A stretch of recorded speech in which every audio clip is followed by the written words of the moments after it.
On parle beaucoup de big data ce qu'on voulait, c'est amener un certain nombre d'experts du domaine à réfléchir sur la manière dont, d'abord, à bien définir, avoir une compréhension commune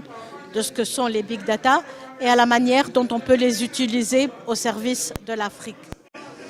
L'un des points, bien évidemment, sur lequel nous nous sommes tous mis d'accord, c'est qu'il ne s'agit absolument pas de technologie, il ne s'agit pas de logiciels, il ne s'agit pas d'applications, il s'agit d'abord de mettre des données au service du développement. Alors, quelles données, comment les gérer, comment les créer, comment les utiliser, tout cela a fait l'objet donc de cette rencontre et des discussions très animées, vous avez pu le remarquer, qui ont eu lieu. Je pense que les principales conclusions sont que il est important pour l'Afrique d'avoir une plus grande maîtrise des données, une plus grande capacité à créer ses propres données, éventuellement à les protéger quand il le faut, à déterminer ce que sont les priorités, et tout cela non pas dans un cadre isolé,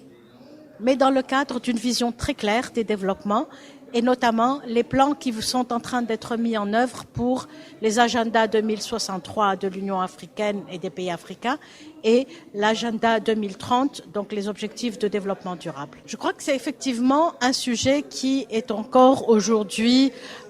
très peu compris par le plus grand nombre et le plus grand public.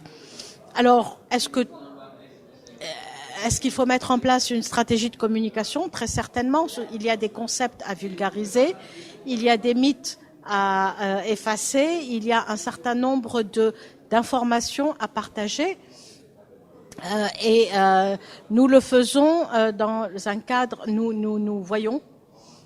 qu'il mettre en place une stratégie Big Data, ça nécessite un certain nombre de garde-fous, de précautions, de vigilance, mais en même temps, nous considérons que les opportunités sont bien plus grandes que les risques,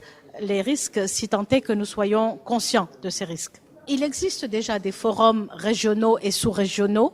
qui discutent de la question. Nous-mêmes, à l'IDEP, nous comptions faire de ces rencontres et de ces échanges un cycle, et vous avez pu remarquer que c'est effectivement l'une des recommandations des participants, parce que le sujet est vaste, il est complexe, et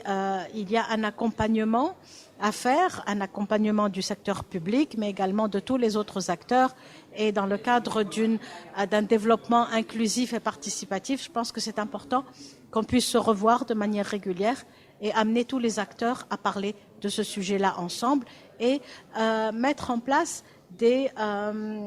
plans d'action. Nous suivons avec grand intérêt, évidemment nous sommes panafricains, nous savons ce qui se passe dans la plupart des pays, mais nous suivons avec grand intérêt la manière dont le PSE au Sénégal suit ces questions de big data et les intègre dans ses prévisions et ses plans. L'IDEP est un institut de formation sur toutes les questions qui relèvent du développement.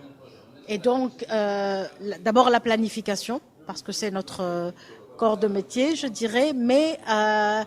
au-delà de la planification, toutes les questions liées au développement durable, donc ça peut aller de la définition, travailler sur les contrats miniers, par exemple, les négociations commerciales, le changement climatique, le genre. Donc, lundi prochain s'ouvre une rencontre sur les questions liées au genre. Vendredi, nous avons une rencontre sur